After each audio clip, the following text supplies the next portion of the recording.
Quarter-final time at the Aegon International, on a day where Eastbourne certainly lived up to its nickname as the Sunshine Coast. The final warm-up event before Wimbledon, a mix of big names and slightly lesser ones in the last eight were looking to fine-tune their preparations before the third Grand Slam of the year gets underway. A host of shocks and withdrawals this week made Caroline Wozniacki the only remaining seed in the top eight. Not her favourite surface, but the Dane will fancy her chances of reclaiming the title that she won here back in 2009. Standing between her and a place in the last four was Petkovic, who more than held her own in the opening exchanges. It was there to be put away, and Petkovic duly obliging. After 6 consecutive breaks of serve to start the match, Wozniacki would be the first to hold in Game 7. Well, there it is, 36 minutes played in this match. And we've got our first service hold. It's gone to Wozniacki. The world number 5 is making her first appearance on grass following her second-round exit at the French Open last month. And she'd eventually edge out a tight opener 7-5, the set lasting a marathon 59 minutes. And finished off in style. Wozniacki takes the first set. Wozniacki has had to dig deep in both her matches on the South Coast this week, but the floodgates opened for her here in the second. Oh, lovely.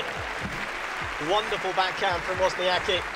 Petkovic still struggling to hold serve, even if it was by the smallest of margins.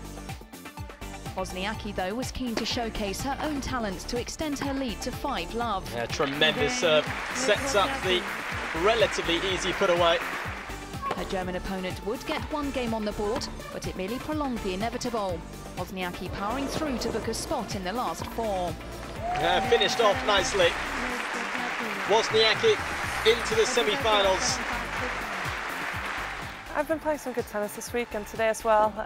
You know, Andrea is a tough competitor, but I managed to keep my head cool even though we both got broken a lot in the first set. But second set I felt like I stepped it up and took the ball a little earlier, and then that paid off. Agnieszka Radwanska has so far endured a below-par season, which has seen her drop out of the top 10.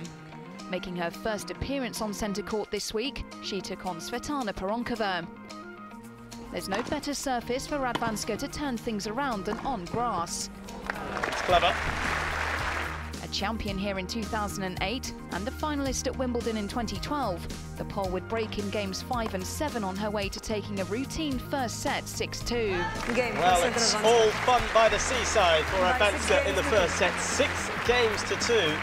Radwanska leads the pair's head-to-heads 3-1 on grass, including their most recent meeting at Wimbledon in 2013. Yet to be truly tested at Eastbourne this week, more big hitting helped the ninth seed to another break in Game 3 of the second. Oh, she's able to finish it. And she looked somewhat back to her best here, closing it out by the same scoreline to wrap up victory in just over an hour and book her spot in a third semi-final of 2015. Well sealed with the minimum of fuss. Radwanska is through to the semi-finals in no time at all. We played each other so many times before, and I think on every surface, so I knew what to do today to win that match. But to be honest, I never expect that easy match, especially that she's a great grass court player, so I'm just very, very glad to win that match in 2 sets. Home hopeful Joanna Konta has been the surprise package of this year's tournament. Ranked 146 in the world, the Brit has seen off the challenge of 3 opponents ranked over 100 places above her this week, including world number 8 Ekaterina Makarova. Her reward for those efforts was a last 8 encounter with one of the WTA's rising stars, Bencic. The 18-year-old is yet to drop a set so far in Eastbourne, but that soon changed here. With Konta again on course for another upset, taking the opener 6-2, much to the delight of the home crowd. But Bencic came out fighting in the second. Konta failing to register a single game as the world number 31 began to move through the gears.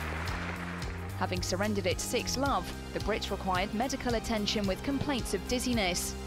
And despite her best efforts in the decider, Bencic's class began to shine through.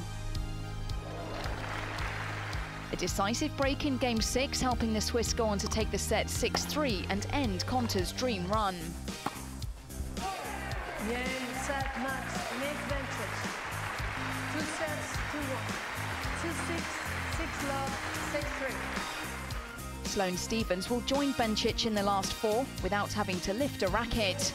The American receiving a walkover after Daria Gavrilova pulled out of their match with a stomach injury.